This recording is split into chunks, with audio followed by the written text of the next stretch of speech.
Why did he come here? Give all the support to where I worked in Rivers. I will work more now I did in Rivers.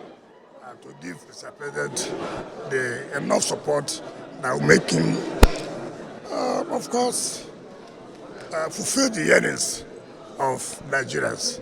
That is what we are here to do, to give Mr. President the support that he requires, not but that. Are you also impressed? Once a Minister of Education, now that you've been screened, have you been now that you do another chance, for that ministry? What will you do differently? First of all, we must know what is the mission, what is the policy of Mr. President. Whatever Mr. President thinks that we should do in education, that is what we are going to carry out. It is not for me privately. Every head has his own mission. I must work along that mission to achieve what it takes to do.